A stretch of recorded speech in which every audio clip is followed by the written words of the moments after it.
From dominating the online era to winning the World Championship in season 2021-22 to losing the Grand Final of Worlds 2022-23 to now winning it again in 2024, Monkey Moon could now be considered the GOAT of Rocket League, alongside other contenders Turbopulsar and K-Dop. Last Sunday, Team BDS, comprised of Monkey Moon, Exotic, and Jolly, won the RLCS 2024 World Championship. A World Championship that was clearly more competitive than last season and the one before as well. There really was that feeling that anyone in the top 8 could beat each other, proven by the fact that Genemates won the fall major but could only finish top 8 at Worlds, and also Genji made top 4 at EWC, which happened just before Worlds a couple of weeks before, yet could only finish top 14 at Worlds, which, to be fair, is also due to the biggest RLCS Worlds upset of all time, in my opinion, I think, which I made a video on if you guys want to check that out. Anyways, the best teams at this event clearly were BDS, G2, Falcons, and Karmine Corp.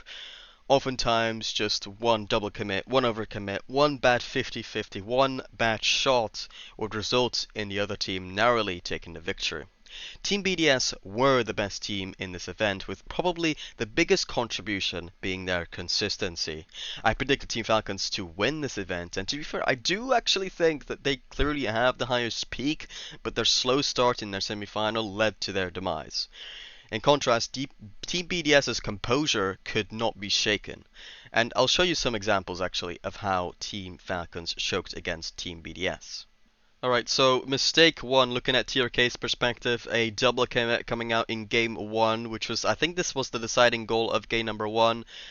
So yeah, either a bit of a miscommunication, you can blame TRK for that one, but yeah, just a weird defensive mistake that you don't really see teams at this level do that often. Right, so then here in, I think this might have been game 3, I'm not sure, we got TRK, just an easy read there. You can easily hit the ball there. Yeah, I think he might be going for a backboard read, but that's just a terrible limit miss, just leading to a goal. And then straight after, I think it's TRK again. Here, a bit of a clear, and that touch, not amazing. He probably wants to follow up on that, and then doesn't even get the 50. Two teammates end up double committing, everybody in the same position. You know, TRK clearly not playing to anywhere near his full potential. He was considered to be one of the favorites for MVP of the season until the World Championship. So yeah, just a massive underperformance here for Falcons. I also want to show you a goal that BDS got, which is a really mechanical, exciting goal from Jolly. Pops it down, gets the read. Daniel doesn't know what to do, and what a goal that was. BDS really showing that even if they are a rather more systematic team, they have that mechanics as well, especially in Jolly, where they can outplay teams individually too. What also makes this Team BDS run so impressive is the BDS comeback story of the season. When this team formed at the start of the season, it was clear that Jolly would struggle to cope with the pressure of RLCS, and it never quite looked like they'd be good enough to win a LAN, as in Split 1, they didn't win at any EU regionals, but still qualified for the first major regardless, where they were beaten by G2 in the quarterfinals, and Monkey Moon, to me, looked like he was regressing. He just was making mistakes that I was not used to seeing him make, sorry.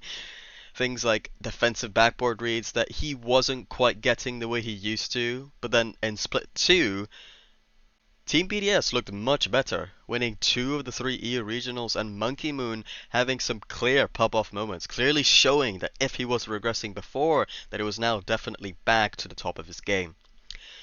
But then all came crashing down at the major, where they had a disaster class in the quarterfinals, getting demolished by Gentlemates.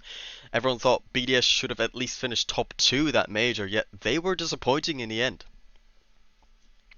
But then in EWC, even after a terrible start, which by the way, EWC is another LAN event that happened just before Worlds. I think I mentioned that before as well. But anyways, they had an amazing playoff run. They won the entire thing against the best teams in the world.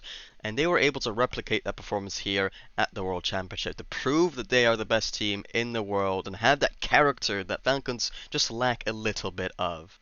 BDS might look pretty boring, other than Drawley, but their system was just so effective. Exotic also was given the season MVP medal, and to be fair, I think that's probably right. Over the course of the whole season, I would probably give it to him. So fair play to Exotic.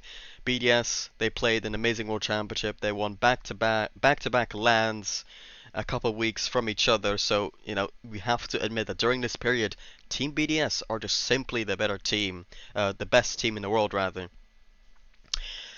But yeah, anyways, that was me. Hope you enjoyed the video. Congrats to Team BDS for becoming world champions again. I'll see you later, and remember, EU reigns supreme.